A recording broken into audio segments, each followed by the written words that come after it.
How's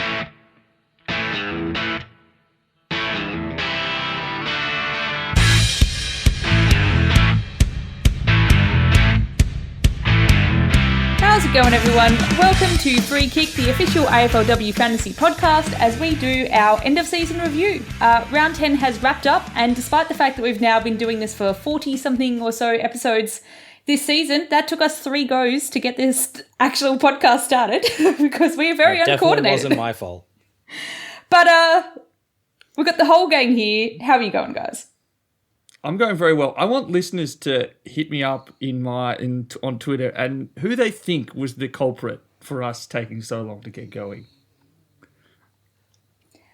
Well, let's start with Will. How was your weekend?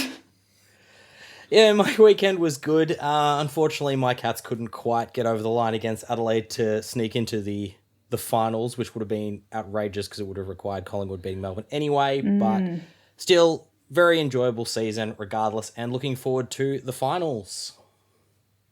Yes, me too. Liam, are you looking forward to the finals? I am looking forward to the finals. Got to see a couple of games on the weekend. Watched the Bombers pretty handedly deal with Carlton, and then watched the game at Punt Road, which was a really, really cracking match. The thing that's really soured my weekend is knowing that the Bombers have no chance in the finals, kind of either this week or long term, because we are missing our two of our 3 most important players. Bonnie Toogood going down with a level 2 syndesmosis injury means she's out for the final series. Yeah. So poor thing. We are completely dry, dead in the water, dead on arrival. There's no chance for us going up against any team in the finals. Basically, Freo. We might have had a chance against Port Adelaide, but then we'll talk about that end of game situation. Yeah, it's pretty bittersweet for the Bombers. Made it into finals, but poor Bonnie, what a way to end the season.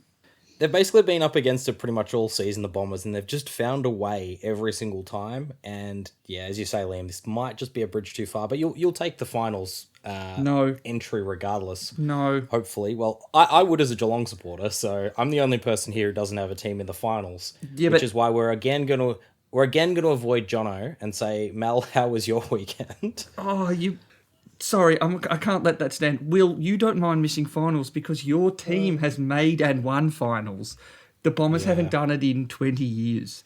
Sorry, end of piece. Mel, how was your weekend? They've only been around for 10 in the women's. Actually, no, less than that. Cut yourself some slack. Made and won finals. Don't let your men's angst cloud your women's excitement. Yeah, let the women start their own curse of losing finals. Exactly. They're losing on their own right. They're about to start on a 2-year streak, according to Liam, so... Look, I'm excited. Flag mantle is back as an option. I don't think they're going to get very far. I'm very, very proud of Freo for making it this far, to be honest. To get into the finals with two of your top players out and then the third kind of going out during the season, I'll take where we are. I did not get to any games, unfortunately, this weekend. I've been very busy with some other life admin, but I did check my fantasy score, and I definitely sat down and watched that Freo game to end the season, and boy, was that stressful having 3 of my players in it and really wanting Freo to win. So yeah, it was a way to go out for the season, but I'm pretty sad that fantasy's over because I've really enjoyed it. What about you, Jono? Yeah, I mean, $1 million love that the richer. Hawks have made finals. We've locked in top 2 home final. It's going to be very exciting this weekend. We're locked in the McClellan Trophy. It's a good time to be a Hawk supporter. It feels a little bit surreal to say, but I actually feel like we've got a shot against the Lions this weekend, which is exciting. I wouldn't have thought that, 10, 11 weeks ago. I don't think anyone would have. That's pretty impressive. Let's move on to some sadder news then. Let's look at the final shipping report, and as usual, we'll start off with the lowest round performance. So straight back to you, Jono. Oh, wonderful. I've gone from bottom to top to bottom again. I can't let you be too happy. You can just wipe away your tears with $100 bills from the McClellan Trophy win. I'm sure you'll have a terrible time. So this final round didn't go too well. I scored a 1,241, which slid me down to 1,560th overall. To be honest, I wasn't too disappointed by anyone's scores. I just didn't really have anyone do well, if that makes sense. I had a lot of middling performances, which was a little bit strange. I'd say my best call of the week was taking on the Marinoff VC. I traded into Ash McCarthy for a 112, who I took as captain, so I was actually pretty happy with that. The bad call was not this week, but the week before, trading out of Eilish O'Dowd, and I think that she's gone 290s after that, 290s. And I've gone a 70 and a 69 with Talia Hickey, so just a little bit disappointing there. What blindsided me this weekend, though, was how high Mimstrom's ceiling is. Like, the 130s, I could believe. That was the most dominant performance on the weekend. That was unbelievable what she was doing against the Bulldogs. Yeah. I can't imagine what it must have been like in that being the final game if you were at or around the 100 mark. Or, as we'll talk about, first and second, having a look at like having to sit there and watch Mimstrom just either dominate and pull you up the ranks and see if you can get to where you want to, or sitting there knowing that you've taken a Marinoff VC, assuming that like Mimstrom's ceiling is 130. Like, that's a reasonable expectation. Wrong. Did you end up trading her out and enjoying the extra cash that you could have got with that? No, I didn't. I captained her and I left you all in my wake. You captained her? Yep. Oh, that's nice. Well, that kind of leads into... Oh, no, we'll go Will. Woo. Yeah, my season ended fairly unceremoniously, much like how it started. I scored 1253, which put me back a grand total of 2 ranking spots to finish at... Consistent. Catastrophic 3,000... Catastrophic drop, especially when you're ranked 3,513th overall. Look, I didn't have much to say in terms of good calls this week. I straight captained Marinoff. I traded into someone who didn't score very well. So basically, my good call for the week is making Liam's bad call more entertaining, which we'll get to in a moment. But my bad call was basically I did 2 downgrades and an upgrade, and my upgrade was into Eilish Sheeran, who I picked up against my own advice after last week saying I think she'll underperform given they're playing a team that's pretty good. And I was right. And got a 55 in my backline, which was about what my season deserved, really. So... Why did you do that? I just really like Eilish Sheeran. I think she's a wonderful person and a wonderful player. So... Yeah. The most Will statement ever. And my blind side was actually Noffy only scoring 108. It was her first score under 130. Under 120 rather, since the start of the season. She's literally scored over 120 every week. So I think 120, and we've hinted on it with Mimstrom, a lot of people would have just been thinking, oh yeah, just put the C on Noffy. Obviously the better amongst us put the VC on her. But yeah, only 108 Noffy, which was a down end to arguably the greatest all-time fantasy season, funnily enough. Yeah, it was the free kicks against that really killed her. She had 6 frees against and only 10 tackles. So yeah, and she had a 50-point third quarter to get her up to 99, and then scored 9 points in the final quarter. I was fully expecting her to just keep going and score, 120. Yeah. Didn't happen. Geelong basically owned the ball in the last quarter. It kind of does check out, though, because if we look at last season, she had by far her lowest score. I think it was by far her lowest score. But essentially, she ended the season with a low one. 99, where her other low score was 91. So a low round 10, and then came back firing in the 2 finals games. So it's not kind of surprising that her lowest score for the season is round 10. I would expect her to come back in full energy the next couple of games. One thing is that game last year, Hatchard missed. They all a bunch of players rested for Adelaide, and they went and watched Erin Phillips play her last game. And so playing against West Coast, she got heavily tagged. This game, it was freeze against, and I would have said 5 of them were for tackles. So those are, the biggest point swings that we see. They're the dreaded -7.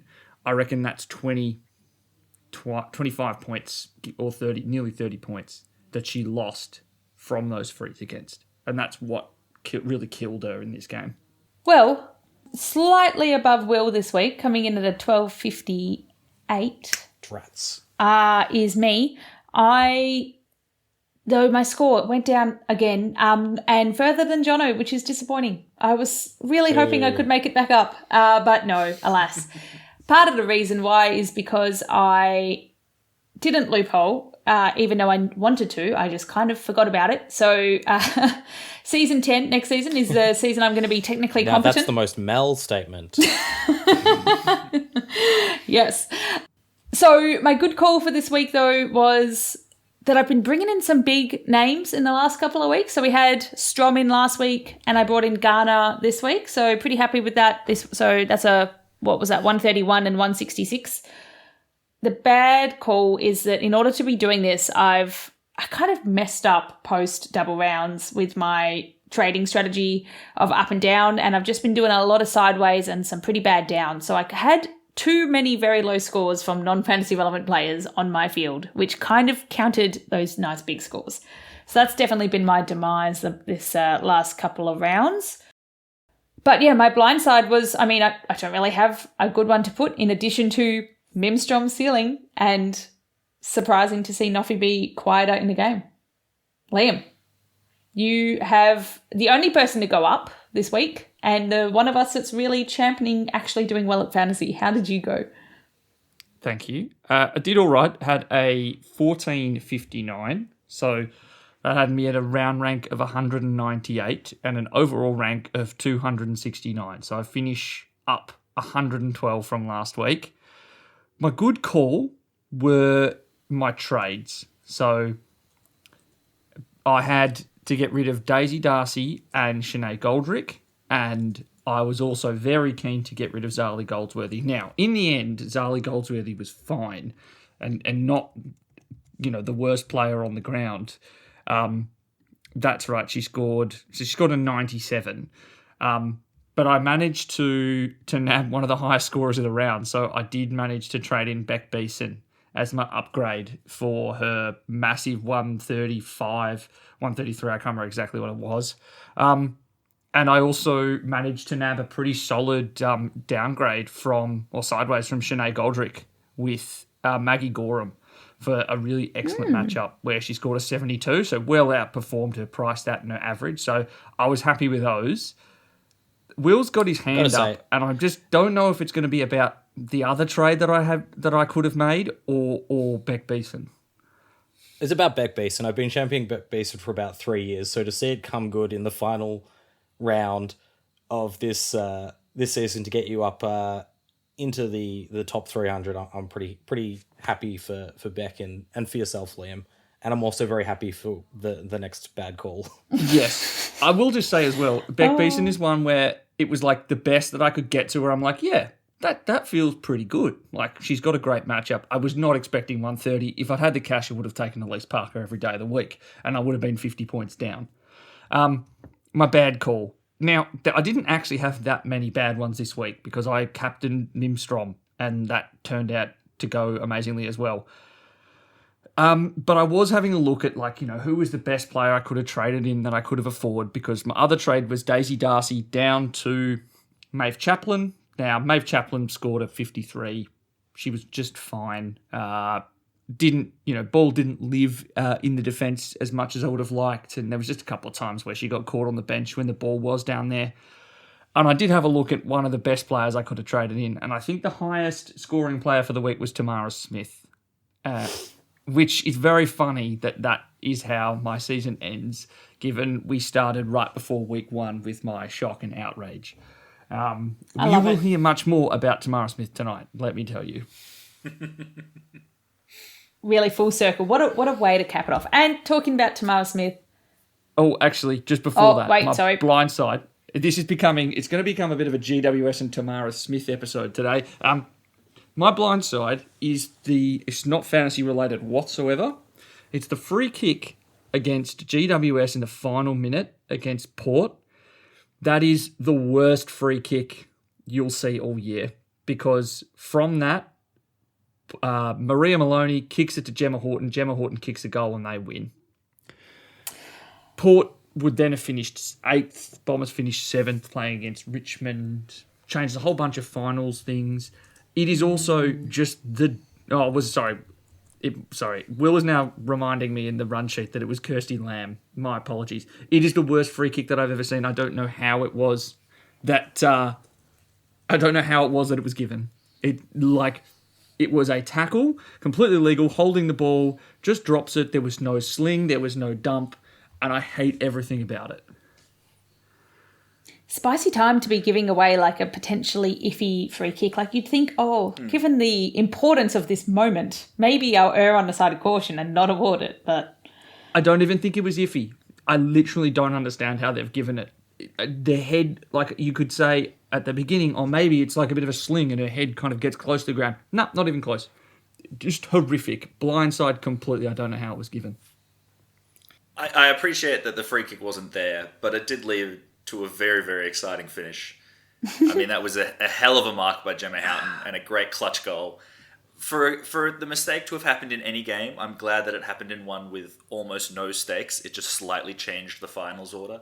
It didn't affect where GWS finished. If that had happened in the... What do you mean, no stakes? There's two completely different finals. Carlton one and Essendon had missed finals due to something like that, we would be talking about this with a lot more importance. I know, but also it's not important. There are two completely different finals this week as a result of that call. Yeah. I agree. Great kick from Gemma Houghton, and I'm sure everyone from Port got to bask in that moment. And I don't mean to take that away from them. I can appreciate that. I was just sitting there fuming. This shouldn't be happening. Would you now like to talk about Tamara Smith some more now that you moved on from your other favourite topic, GWS? Yes, we can talk about the Tamara Smith of it all. My apologies, everyone. I forgot to make the trades this week. It was a terrible round. 1-1-3-9. Had 3 zeros or near zeros. So Matilda Schultz and Daisy Darcy were both in the squad. They were both zeros. And then Bonnie Toogood's 4.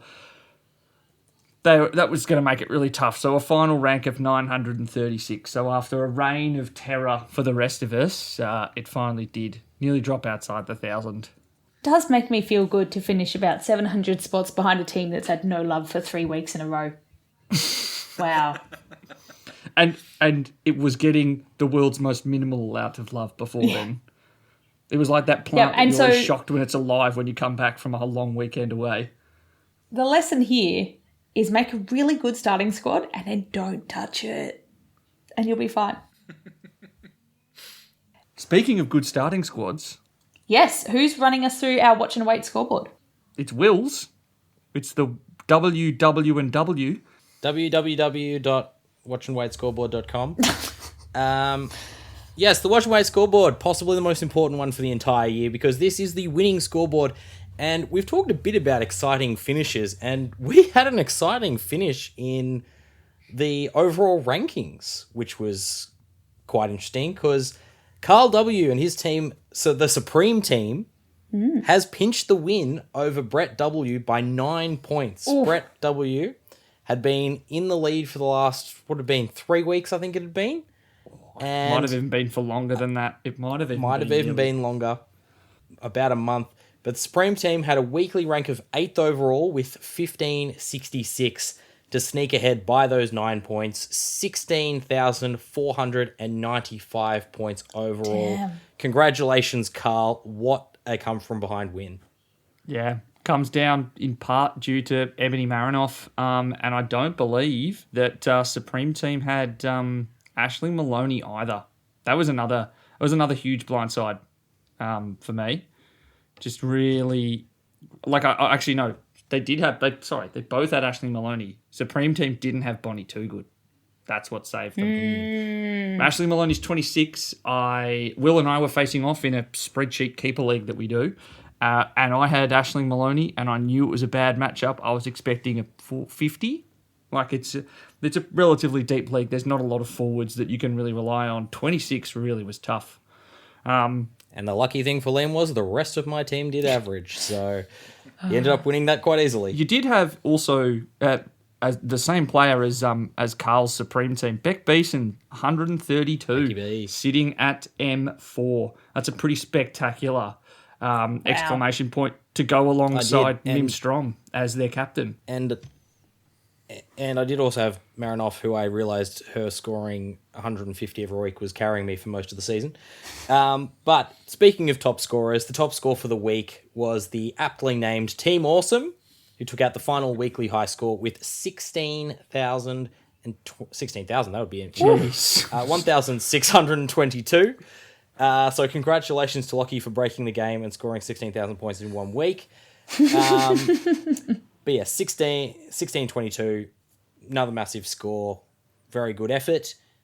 In terms of the top 100 overall rank in the weekly score, this was quite an interesting one we talked about. There were actually 3 coaches tied on 15,663, which was Ben, Jack, and Michael.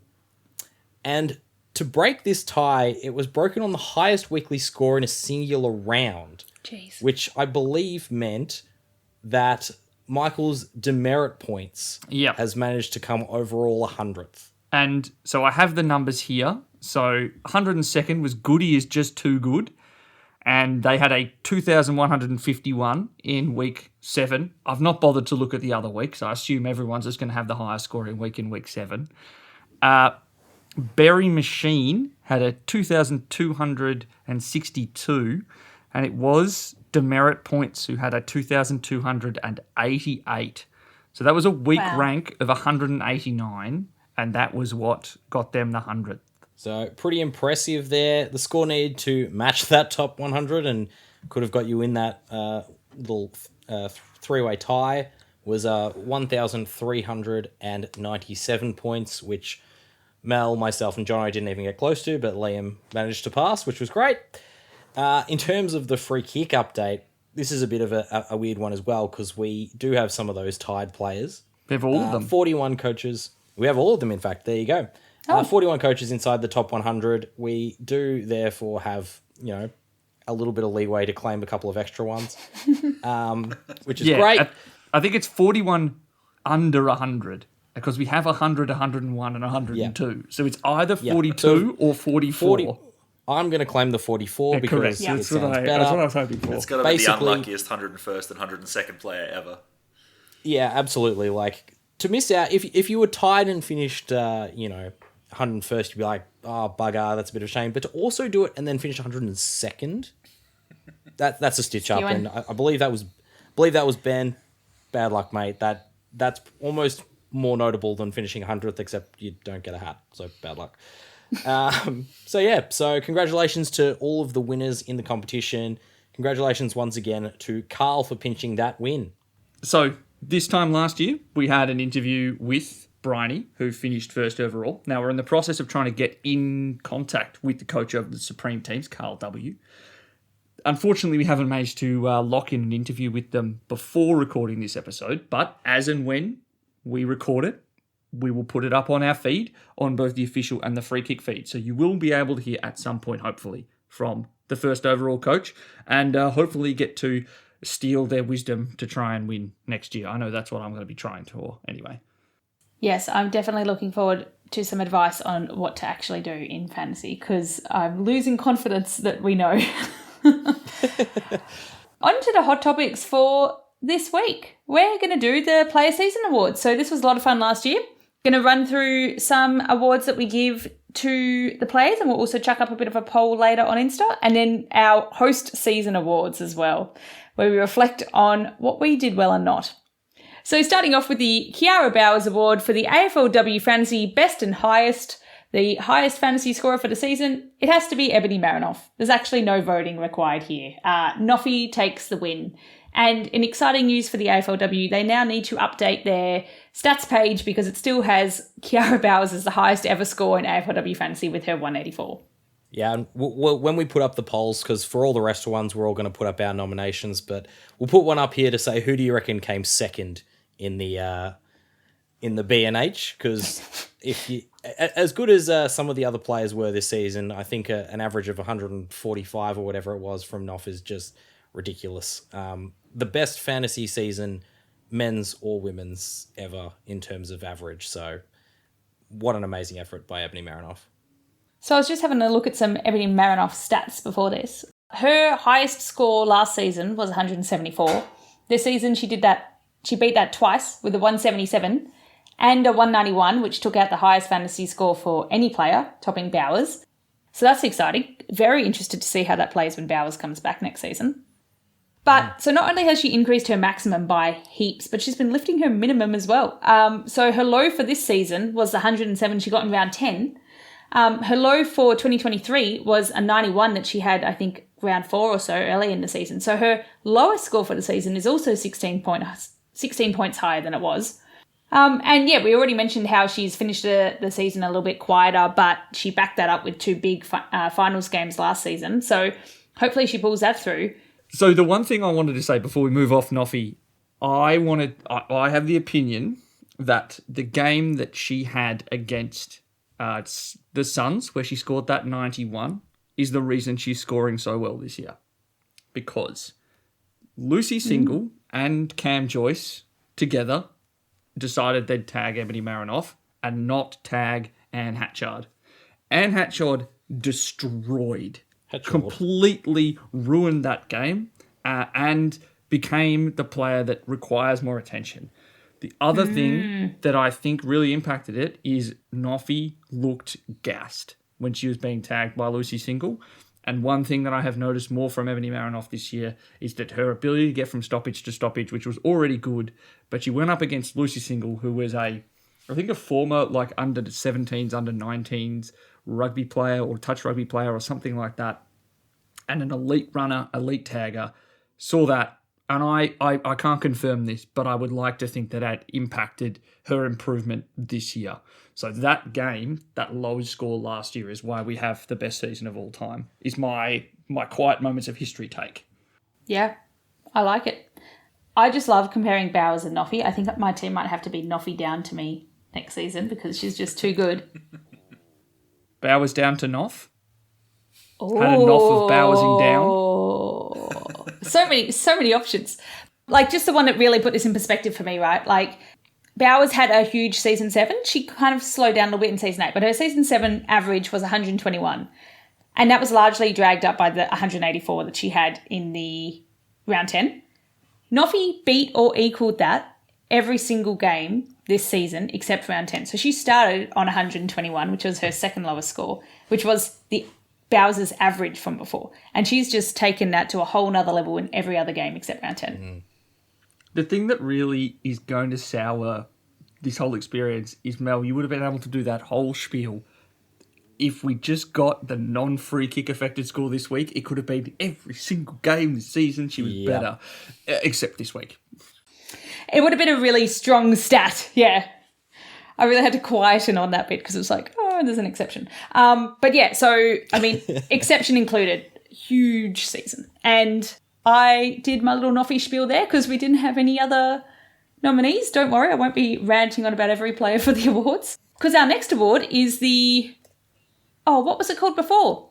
It was the Rose Sparkus Award. Yeah, the notes Award. now say Charlie Rowbottom / Georgie Sparkus. I was like, that's not fun enough. The Rose Sparkus Award for the best rookie prize player. My nomination for the Rose Sparkus Award is Eilish O'Dowd. And I think the reason I have Eilish O'Dowd is because we had quite a few good rookies on other lines, but we didn't really have any good rookie rucks this year.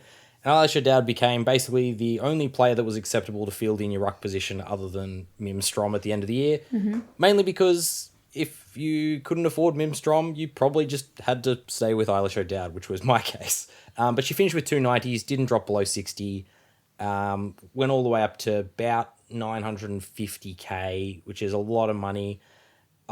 She was absolutely sensational this year and a wonderful rookie pick for most players. She was pretty spectacular. I would say, though, the one thing, there was one other option, is Matilda Schultz, who sunk the Tamara Smith team. Up until week 9, she'd had like a 4-game stretch where she was averaging basically 100. But I wanted to say that it's another player that's in a line where we had some options, but off a great preseason game that we watched. Mine is Serene Watson as the Rookie of the Year. Was a little bit more expensive as a rookie. She was 412k, I believe. Started off poorly, but then really showed herself to be kind of a nearly a premium level defender from that point onwards when she had that 96 against Essendon in week 3. So I know that there are some other options here that I also agree with, and they'd already been taken as ones to speak for, but I do want to stand behind Serene Watson as an elite rookie pick. Look, I agree with both those. I think they're excellent players who I've been happy to have in my team all season. But to me, the best rookie was Maddie Gearin. She was a little bit less highly owned than the other two, but a few things to make her case. Firstly, she by far averaged the most of any rookie price player. I think she ended up with an 87.6 average. She made nearly 800,000 K. I mean, that's ending up on 1.1 million is just phenomenal for any rookie price player. And with the exception of one poor game to start the season, I don't think she went under 60. She went over 100 3 times and a couple times in the 90s as well. A phenomenal season. I think also one of those players that if you did have her to start the season, you were flying up the rankings far ahead of anyone else. So the best rookie priced player that you could have started with in my mind. I tend to agree. It's unfortunate that not many of us had her. Her ownership throughout the season was quite low. And I think quite a few people probably had her for the Carlton double round. But she was one, if you had started with her and kept her, that would have been fantastic. But unfortunately, I don't think many people did. This is my case. Like I agree that she was the best scorer of the rookies this year, rookie price players. But for best rookie, I actually think it's Ailish O'Dowd or Ruby Tripodi because they showed themselves early in the preseason to have a good role that meant that we could pick them. They showed themselves early in the season to have that same role and to be close or at or around a capable or fieldable score for the first month and Hey, Liam. then managed to get close. Can I add my player? I would like to add in Ruby Tripodi because I think she had a good role in the preseason, a good role at the start of the season, and she had a manageable score that you could really keep all season. No overshadowing there whatsoever. But I think Ruby Tripodi, friend of the pod from our rookie episode last season, she's tackle machine. She broke into a really hard team. We were a bit hesitant that she was going to be able to make a dent at that North Melbourne side, but she did. She confirmed her role in that team and had a huge improvement. Probably one of the lower scorers of these options, but she's my vote. And an honourable mention to Sinead Goody, who came in with huge expectations and performed somewhat well at the start, but then slipped away a little bit. But as you can see, we cannot agree on this one, so we're going to put this out to the polls. I think we've got at least 5 good options here anyway. I'm going to put my name behind Ruby Tripodi because I considered her trading her out the list. Liam, for the polls, for the sake of the polls, your name is 100% behind Serene Watson. Yeah, but that's pish, posh. Like, I wanted to talk about her. Like, I knew that she probably wasn't going to be the best. Just felt wrong to not mention it. It's nice that we've got one on each line, though. Looking at the Ali Morfitt Breakout Award for the player with the best season-to-season improvement, we've got a couple more nominees here. Jono and I seem to have agreed on Mim Strom. A few of the nominees that we considered, we've got Mim Strom, Ash McCarthy, Maddie Gay, Serene Watson, Aisling Maloney, and Emily Marinoff has been chucked in here by Liam. Sure. Jono and I think, are aligned here on Mim Strom, and how could you not, really? What a season. Yeah, Mim Strom, fantastic season, but Ash McCarthy basically stepping into a new team and filling that Bowers role. Increased her average by 34 points to go from just being an okay, serviceable midfield option to a genuine premium option. Super impressive. There's only 2 points of average increase between Strom and McCarthy, but it just goes to show that the Freo engine room was a good place to be if you wanted to have a good year this season. But of those two both had big increase in average, but there is one player who actually increased their average by a little bit more. And Liam, this is a player that you're definitely a big fan of, as mentioned in the last segment. Yeah, I think with Serene going up 36 in an average is pretty good. But Ebony Marinoff is the one that I wanted to talk about. Because, yeah, all right, she has the lowest of anyone else we've mentioned. She only goes up 19 points on her average.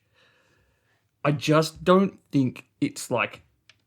It's almost like, when you're trying to break the land speed record, like every kilometre an hour you go over about 300 kilometres an hour, the air becomes that much more dense. And so you have to put so much more effort into aerodynamics to get it to go that bit faster. The fact that she has gone from the last season highest average of all time, but that was non-adjusted, right? So there's about a 12-13% increase in the length of games. That 121 becomes more than the 125, 126 that she ends up doing. The fact that she managed to get to 145 means that her breakout requires such a stupid amount of force that's why that's my vote for the winner of the Morfitt Award, the Ali Morfitt this year. Thank you for putting that in such a easy to understand analogy as breaking the land speed barrier. Much easier to understand than just Noffy doing well. It's how we all think about our fantasy. Forgive me for using some rhetoric flourishes. Outrageous, I know. But yeah, it's just a ridiculous thing that she's managed to do. She's managed to go that much higher than anyone else, and I'd argue that it's that much harder, is why. Yeah, so I think both Mel and I put our names behind Mim Strom, and I think this is a phenomenal season for many, many reasons. First is she's the first ruck to ever break 100 points average. I think that's an incredible effort. She's averaged about 25 points higher than the highest ruck from last season? Or is it just 15? I'm not good with my maths here. I think it's 25. We'll go 25. Sounds better. She's averaged 30 points better than any other rucker this season as well, which is the important thing. Which is another exceptional thing as well. So she's gone from one of these, a premium ruck for sure, but, in and amongst the pack to just absolutely flying ahead. And she's done it by improving on basically every stat. She's set records for most amount of hitouts of any ruck this year on a couple occasions. I think she had 48 hitouts, as well as improving her disposal counts. She had 30 in that final game this weekend, and then just tackles everywhere in that contested Freo midfield. So really a phenomenal player, and I don't think we can give her enough credit for the season she's had. Yeah, going up against one of the premium rucks in the competition in that finals Bulldog game and breaking her season best performance on disposals, kicks, handballs and clearances and possibly hitouts as well. Just what a excellent performance to show us what she can really be when she has the floor to herself. Hopefully she doesn't get too dampened in a Freo side that has all of its players back next season. But wow, she's really shown us what she can do. Yeah, I think that the Bowers out, the Stannett out helped with tackles and probably stopped some clearances. They're experienced players. But then also Onyatai going down meant that her work ahead of the ball was never threatened. She was the number one marking target. Well, speaking of Ange Stannett, our next award is the Ange Stannett Silent Simmer Award for the player who quietly became a top-line player over the season. And this is usually someone that we either didn't trade into, didn't keep, didn't talk about that much on the podcast, but has ended up there for their line and not in that many teams. My nominee here has got to be Maddie Gay. We spoke about her briefly in the preseason. I think maybe she was a trade contender for some people during the Bombers double round, but I don't believe her ownership has been that high, as she's not been in any of our sides. And she's just we were a little bit cooling on her, and she's come straight back up to finish as the top defender. I mean, this is also because there were a number of defenders falling off around her. It's a bit of a Bradbury there, but I'd say she snuck up on me. Who are you guys voting for? Oh, I was just going to say, she didn't so much snuck up on me. She just got too expensive too quickly and then just stuck it around 950, 960k. But I didn't start with her because I thought that the Bombers would be bad at having a kind of key distributor out from defence. And let's be perfectly honest, we knew Maddie Gay was a midfielder and someone who could play off halfback. I don't think we thought she was this good, or she had the kind of quarterbacking perfect mentality that she's managed to show this year. But I love the pick. I think that, she didn't get enough talk from us in the preseason. I think the rest of the premium defenders at least got, some more discreet chat from us. Jono, your vote is someone else that I fully agree on. And if it wasn't for Maddie Gay finishing first on her line, I would have gone with your vote here. Who have you got? Yeah, so I mean, we talk about not talking about Maddie Gay enough. I don't think we could have been more dismissive of Poppy Kelly in the preseason. We were talking about whether it was going to be Montana McKinnon or Gabby Seymour on the ruck. To us, those were the only two options. And, if not for an ACL, it probably would have been Montana McKinnon. But Poppy Kelly has come from a season where I thought last season she was going to get dropped every other game, and seemed to this season being a very consistent and very impressive ruck. Her hitouts were very good. Her marking has taken several strides. Her intercept marking in particular was very impressive. I don't think she dropped below 60 all season. A very, very good season to end up as the 4th overall ruck. The thing that really kills her momentum, well, two things, even after she became the starting ruck when McKinnon went down, is the signing of Tam Luke and then also getting injured for 2 games early in the season. So she misses week 4. Yeah, week 4 and week then the 4 first game in week 5. Of week 5. That kills her momentum completely to bring her in and discuss. She'd put up some really solid scores in those first 3 and then didn't have a down week. It was just that injury. Tam Luke played relatively well in those 2 games as well. So it was just I think it's a bit of a silent simmer, but also didn't have a massive pop score after she came back in, just kind of sat in that 65 to 95 range, just picking about, playing real well. She's definitely a simmer because we took her off the pot and put the pot outside. And now that she's actually boiling. Well, to keep with the analogy. Yeah. I also really like yours here, Liam. And this is someone that I've already put in my black book for next year, which we'll talk a bit more later. Who have you got? Yeah, it's Keely Shirar. I think she just suffered from her breakout came midway through the double game week for Carlton.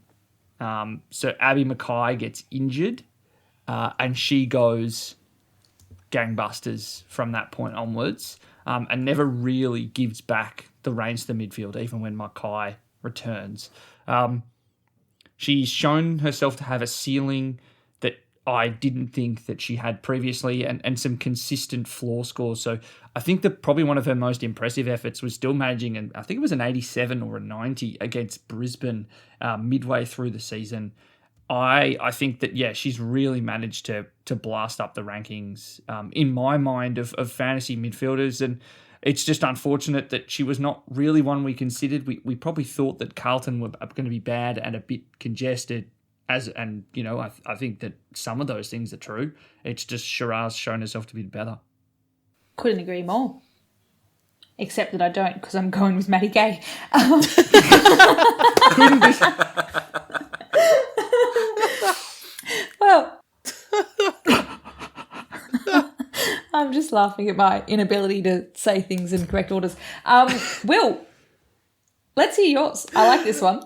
Friend of the pod. Far out. I have an honourable mention first. I originally had Greta Bodie as my honourable mention, and the reason I've moved from Bodie to the player I have chosen is because Bodie did miss quite a few weeks at the end of that season, but she finished as the 5th highest averaging forward and looked really, really good at the end of the season, so might be one to stick in your black book for next year. But the one I have picked is Caitlin Gould, friend of the pod. Ended up the 3rd highest averaging forward overall, and I think it's less this one that we didn't necessarily mention her, but I just don't think we ever quite took it as a serious option other than, she's been doing all right. Maybe put her in the team if you need to. But she was just very consistent, scored really, really well, ended the year really, really well. So I think she's a player that was a bit of a quiet fantasy achiever this year. I think her star probably also shines a little bit brighter because we lost the 2 best players of the role that she scores well in Anya Tyke and Bonnie Toogood. I think that we kind of look at her as not too bad, pretty solid if those 2 are uninjured this season. But I agree. It was not one that rated much of a mention at all in the preseason at the very least. Well, that just about wraps up our awards here, but we do have a special award that we had a bit of attention on last season, and this is the Chantel Emerson Outside of the Box Award, also known as the 91 Degrees Award, for the defender who scored the most points from kickouts. Liam, do you have some stats here for this one? Yes, I do. So this award went to Chantel Edmondson each of the last 2 years for being just incredible at always leaving the square when she takes a kick in. However, we got a real conundrum. Chantel Edmondson looked on track to win it for the third year running, all the way up until week 7, when for the first time in 2 years, she actually didn't come out of the goal score when she took a kick in against Richmond. And then she did it 2 more times later in the season as well, one in round 8 and one in week 10. And there was a bunch of other names that have a bunch of kickouts this year. Chantel Edmondson actually took the most as well. We've got Serene Watson, Charlie Thomas, Beck Miller, Chelsea Bedell, Emily Peace, all who took a stack of kick-ins this year. None of them had that kind of perfect 100%. Now, we have a fascinating winner this year. And it goes to not Molly Brooksby, because she took 36 kick-ins and didn't step out of the square on just one of them. Oof. The winner is who had 35 of 35, and that is Tilly Lucas-Rod, who wasn't a defender and therefore wasn't in really many of our teams at all. And I was like, it would be amazing if we get a rookie to win this award. Because funnily enough, when we're talking about Black Book players for next year, Brooksby is like right on my radar. But unfortunately, we have to shower more praise on Hawthorn because Tilly Lucas-Rod is the winner of the Chantel Edmondson this year. Yeah, and they were going to be my Black Book later on because as a defender, they look like a really good pick for next year. Is it Tilly Lucas-Rod is going to be the most expensive defender in the game? I don't know if it's a Black Book if they're D1. already D1. That's I like think it's a black book based on positional change. It's a secret black book. I'm going to write the answers on the front page, on the front cover, so everyone can see them. Oh, well, that has been our Player Season Awards. We will also be putting these up for polling on socials. So if you disagree with us or if you've got some honourable mentions or whatever you reckon about this, we're keen to hear. So check out that later on socials in the coming days. Now it's time for the Hosts Awards, where we reflect on what we have done throughout the season. And we just spent about an hour up until now talking about that. So let's see if we can be a bit more pithy with our own reflections. The first one here, the Laura Gardner starting squad success story. I'm going to start. Hosking in round 1 was great. Unfortunately, she didn't stay for me, but that felt like I was off to a winner. But my actual Laura Gardner starting squad success story has to be Riddell. Stayed in my squad the whole time. She finished as a number 3 midfielder. My crystal ball was that she'd finish above Garner. That didn't quite happen. She finished 2 points on average below Garner, but I'll take it. What about you, Jono? Well, I only had one player out of all of my defenders, forwards and rucks that managed to last the entire season. And that player was Serene Watson, who great player. Was fantastic all season and seemed to get better and better. So very happy with that pick. Rookie of the year. Some might say. Your team would say. If we're talking Rookie of the Year, my Laura Gardner starting squad success story was Eilish O'Dowd, who was my on-field ruck at the end of the year. I had 3 defenders who finished the end of the year on my team, and none of them were particularly good. So I'm going for Eilish O'Dowd. The one I'm going to pick is Daisy Darcy, even though she had some bad scores and ends up with an average of 67. The scores where she didn't score very well, the games where she didn't score very well, she scored a 64 against St Kilda, where she was injured and looked like she hyperextended her elbow. There was a game in week 3 versus GWS where she sat at fullback and had a massive cast on her wrist, injured for 56. And then she's had another injured bad score for 26 and 52 in weeks 8 and 9. Outside of that, she was a 70s or an 80s player every single game this year. She had a pretty bad injured score in round 10 of 0. Well, she's not in my side at that point, so that's fair. But outside of injuries, we just have to ignore all the scores where she didn't do well, and then she had exactly. a great no. season. I'm saying from success story. I want to be clear here. I think it was more a case of I had to pick between her or Charlie Thomas, and Daisy Darcy appeared to be the much more risky pick. I fully stand behind her being an amazing scorer this year. It's unfortunate that injuries have made that more difficult, because I truly believe that she had the capability to be a top 3 or 4 defender. So that's why I'm standing behind Daisy Darcy and actually using injured scores, not just ones where they're bad. Tamara We've Smith got to in a minute. move on, but I want to make jokes out of you just standing behind Daisy Darcy this whole time. Let's move on to our Ange Foley starting squad for our less than success story. So on the flip side, I am going to start again with E.K. Smith, who the Suns rookie, who we were very excited about, and especially Jono raving about it, really got me on board there. She had a 23 in round 1, then she had a 10, then she was dropped for quite a few games, but she came back because she's not even a reliable VC for a 35 in round 6, dropped again for a few more weeks, and then comes back with a 36 in round 10. What a performance. Jono, what do you have to say for this? Who's yours?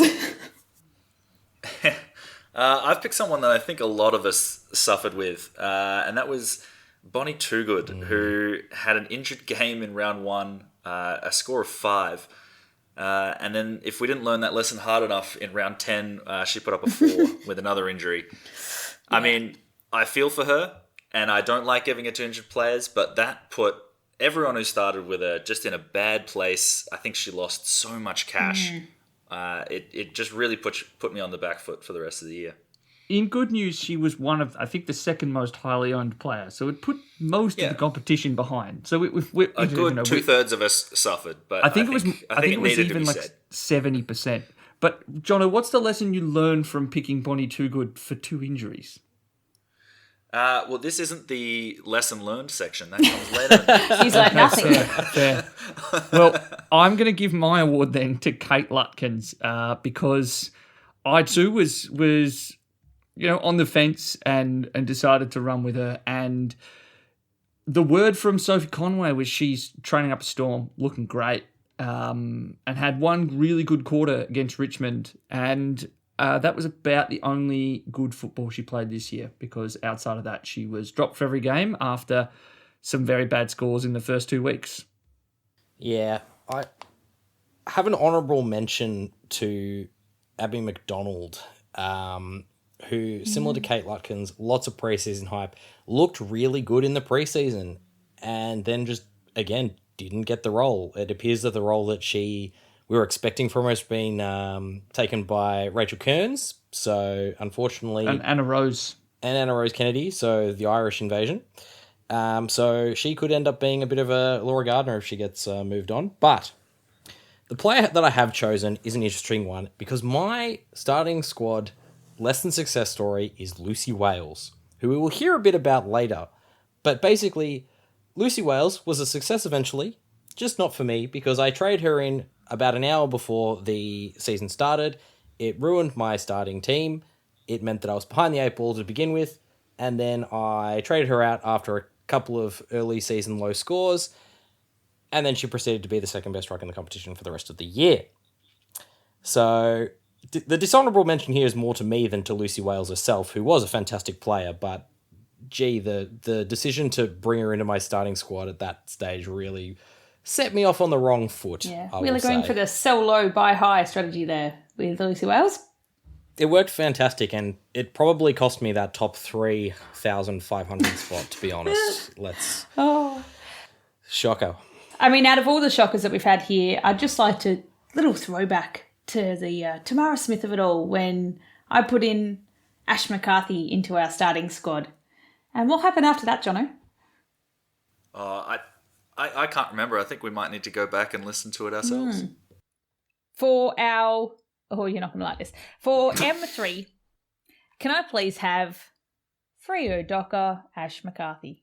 Ooh. Yeah, no, you cannot. I'm going to veto that, sorry. Yeah. We'll put her in there and then wait till your turn and then you can take her out. Yes, well. Looks good. Yep. We'll leave it there. Stand by. Boy. Oh boy, that was not my best call. that was. I could not have been further off the case. Yes, well, let's go have a look at the Ashradell trade success. So I traded in Schultz for her double round because she was looking really good the week before and Laviki was out. So I was thinking she's got this role to herself. And damn, did she pop? She got... Oopsie daisies, I don't have the number in front of me. Liv Lavicki did definitely help when she missed, not the backup in The Lion King, Raviki. Is that what I Is wrote? the way you pronounced it? Laviki. Whatever. I think she got a 99 Schultz in week 5, followed by a 79. So I'll take that. Jono, what was yours? Oh, yeah, sure, Jono. I meant to say Liam. Yeah. So mine was Eilish Sheeran. I wanted to bring her in for her double game week in week 5. I was a little bit wary because, as we'll find out a little later, my success bringing in injured players this year has not been particularly good. But from the point I brought her in, she went 78, 78, 91, 74, 117, 93. And then a last round as well. It was a pretty phenomenal season from Eilish Sheeran. To be fair, yeah. I will take the credit for that last round, given... Yeah. The weeks where she wasn't in Will's team were excellent. Yeah. They were phenomenal, yeah. So I was very happy with her. Yeah, pretty happy with that. And Liam, I think we've already heard about yours from week 10.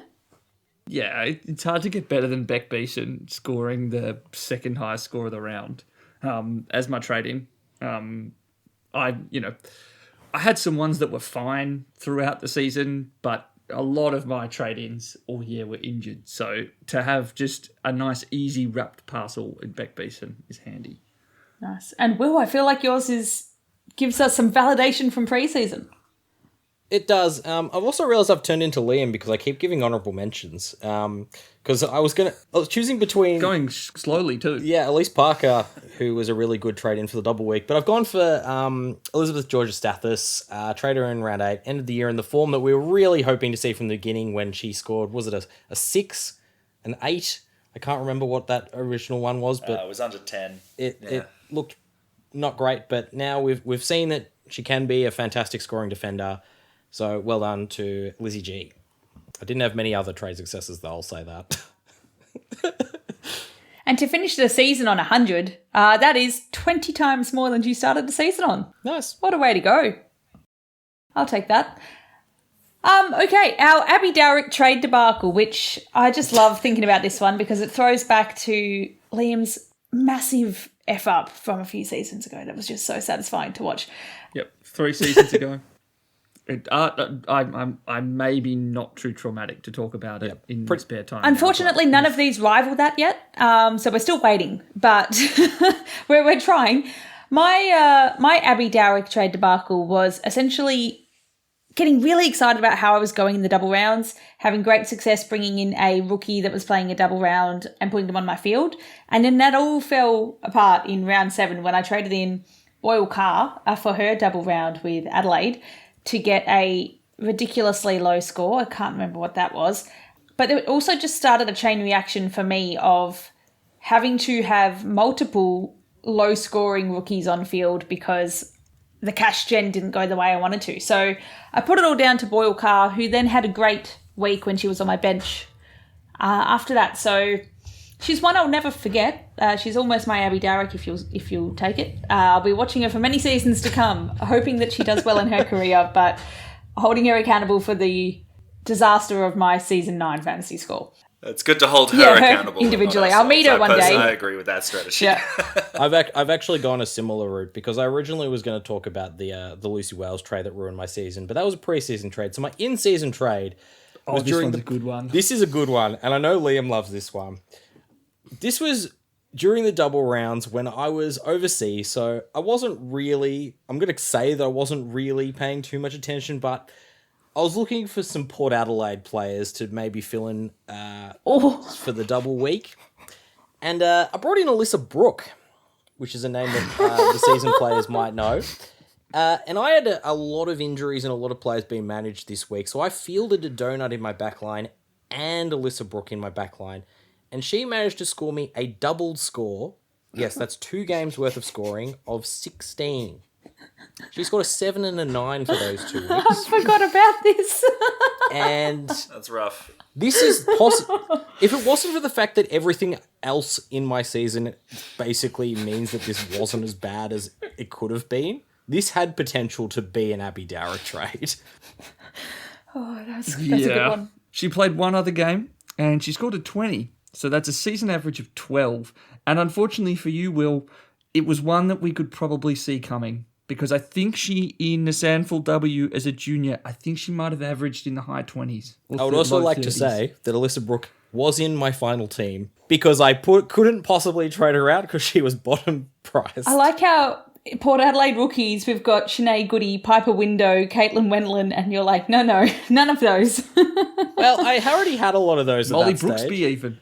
I also brought in Caitlin Pope for that double game week, who scored a 13 in the first game. Thankfully recovered it a bit with a 41, but at that stage I was like, you know what? Wow. I've already been in trouble from the trade that is about to be discussed by Jono and Liam, but to follow it up with that in the second round of the bye weeks, that was where I thought, you know what? Maybe this season's not going to be my season.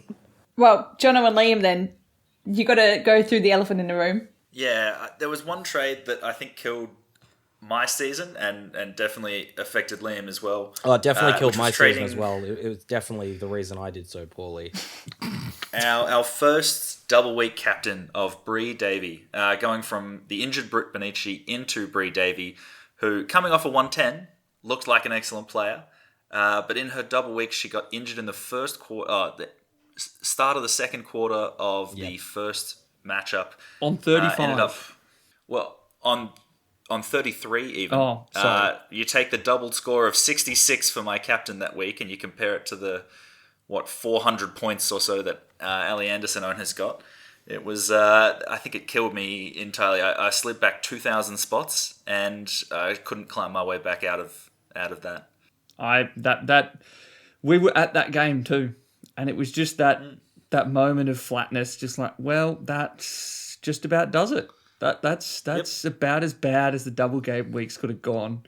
The thing that killed me was like that was I think my fourth injury at that point of the season because I'd gone.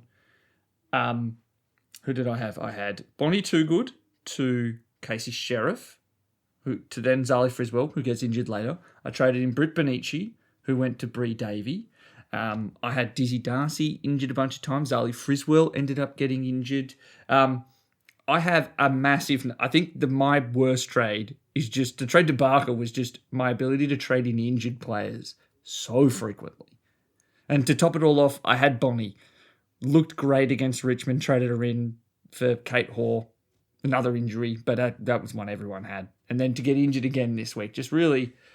the sting in the tail of a season that was just filled with fits and starts.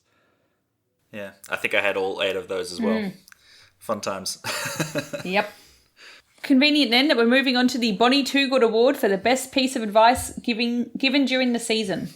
Mine was that Sheeran was a late out before round 1. And I traded her in as soon as she came back. And people were hesitant about time on ground, potential, still nursing an injury, not being back at full speed.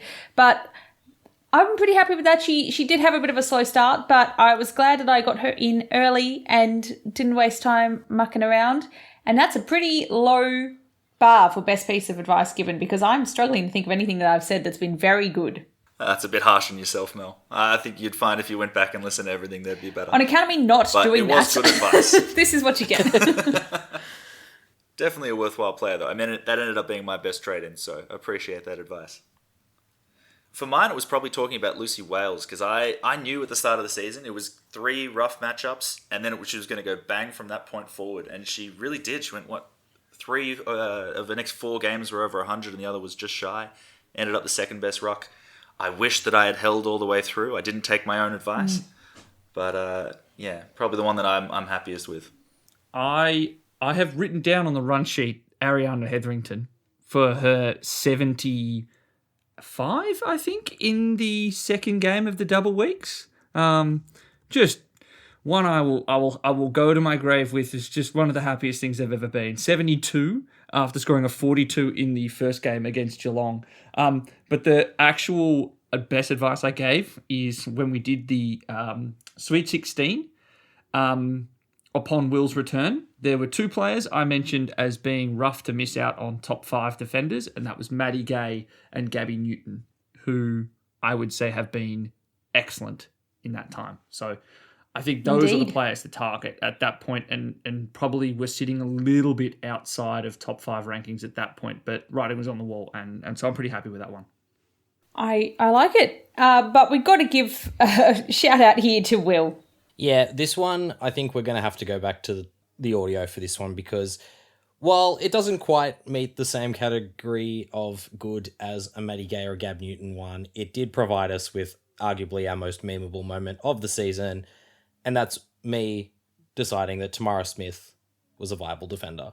And to use Liam's logic of taking out scores in the teens, she's averaged 64 without those 2 dud games. So, superstar. What about those scores where she wasn't, all the scores where she wasn't injured? Do we want to do them? Yep, and when you take out all the scores, she wasn't injured. She actually averaged 115. Amazing. Amazing. But yes, I really struggled to think of good advice similar to Mel, but I was pretty happy with this one, especially because it gave us the Liam reaction.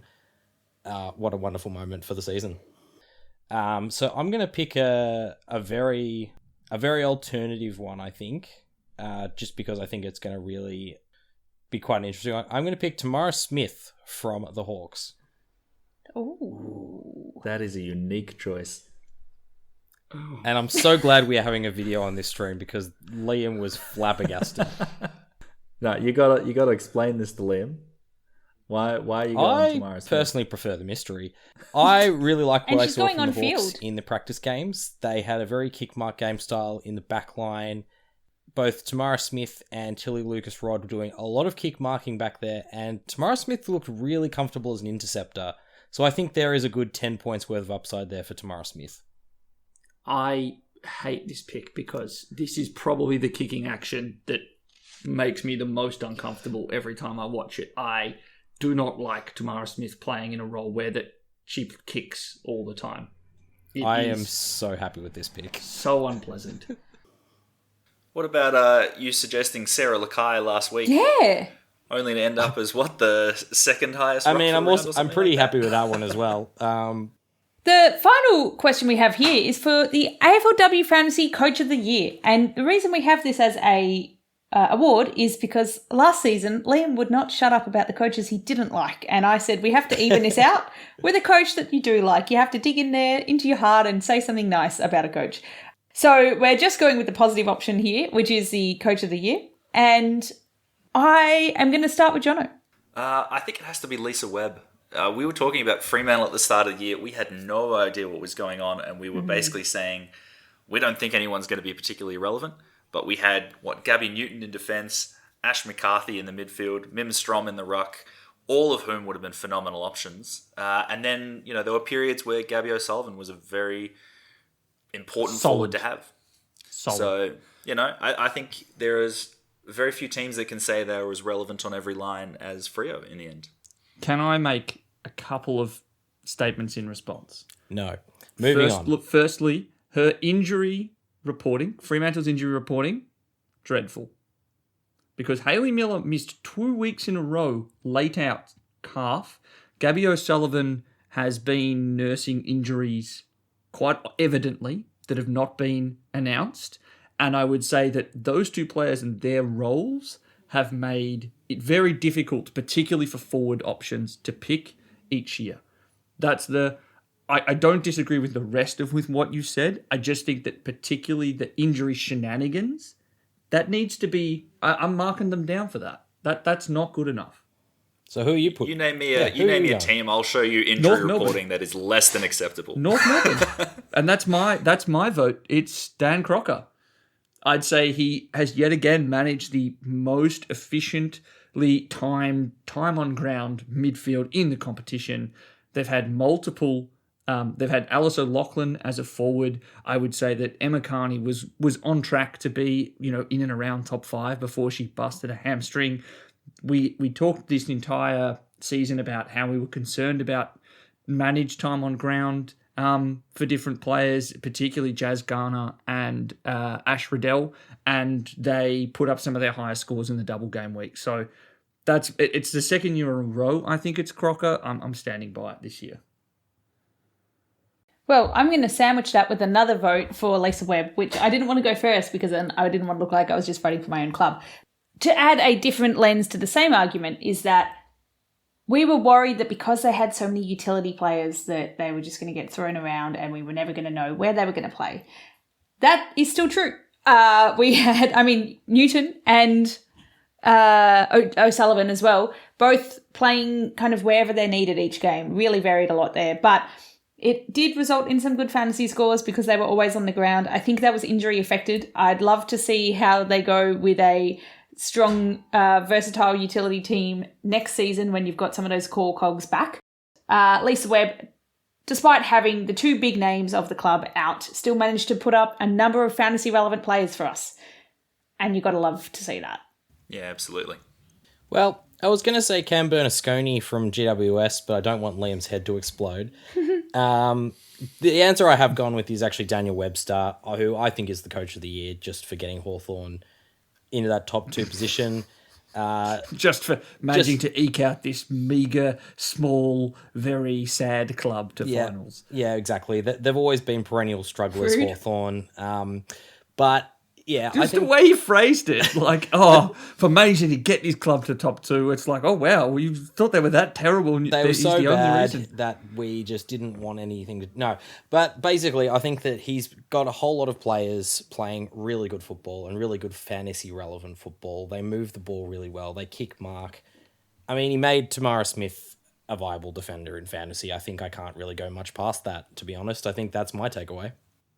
It's a fairly compelling argument, even if they haven't had a top liner outside of maybe Lucy Wales. Well, I'm glad someone said Hawthorn because I was surprised when Jono went with Freo there for the AFLW Fantasy Coach of the Year. So good to get some Hawks representation in every question. Well, that's it for our Hosts Awards. The last thing we've got here is a very quick wrap-up of our takeaways from the season. Best principal and one Black Book player. Liam. Oh, this season is bloody tough for principals.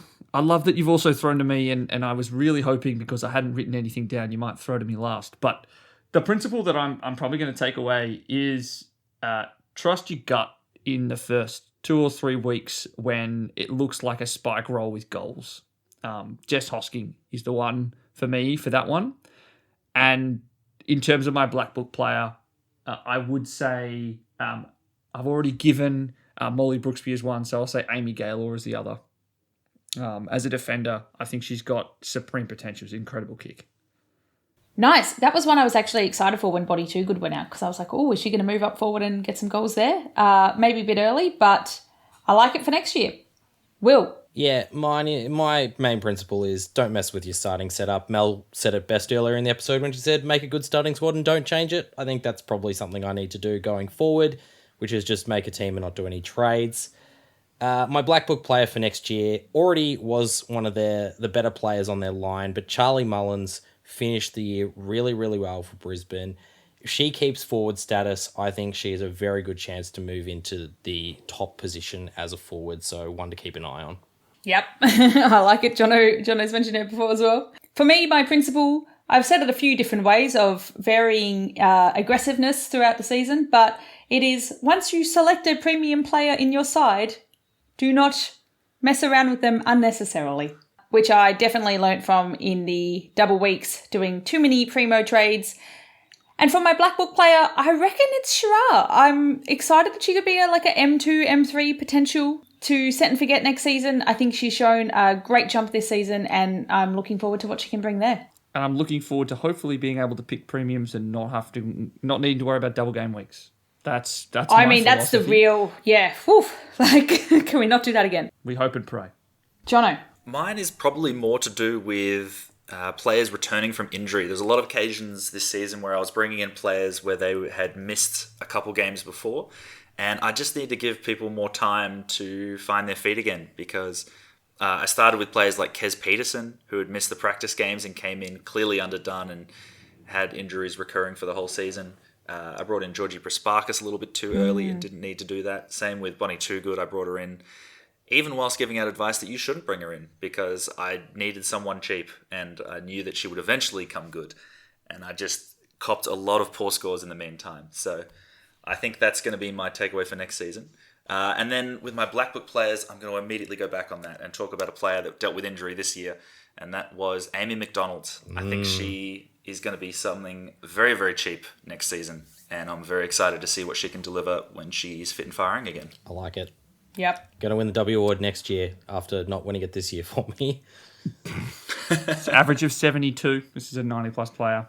But also the easiest Black Book player we've got is Bonnie Toogood, given she's going to be, I think, if it's the same prices as this year, I think she's going to be priced in the low 400s. Well, we clearly just can't wait to start talking about more fantasy for next season. Thank you to all of our listeners that have stuck with us for this season, as we have 2 different streams and have, become the official AFLW Fantasy podcast, while also keeping up a lot of our content and moving to YouTube. It's been a big season for us. But yeah, thank you for everyone that's come along for the ride. It's made it a very enjoyable season. In terms of what's next coming from us, we'll be chucking up some of the polls on our socials, as well as potentially running a bit of a survey for feedback for this season. Yeah, that's generally the plan. I'm going to be having a conversation hopefully with the people that run the platform. Hopefully we can get some kind of feedback from players from this season and from myself and Jono specifically. Thanks to everyone who's been hopefully reading and enjoying our articles that we've been writing so far. They were a pleasure to write. Not so much when we have double game week. So abiding philosophy again. No more doubles. Never. Never again. Well, we leave it with that. So for one last whip around, in case we're posting anything in the off season, where can they find you, Liam? They can find me on Twitter at Liam AFLW Fantasy, lamenting poor Bubbles finals performances. You can find me on Twitter at FreeKickJono. You can find me at FreeKickWill. And I am Free Kick Mel, and I may be on Twitter getting very excited if Flag Mantle happens this season. Chat to you more next season. Thanks, team. Bye. See ya. Bye.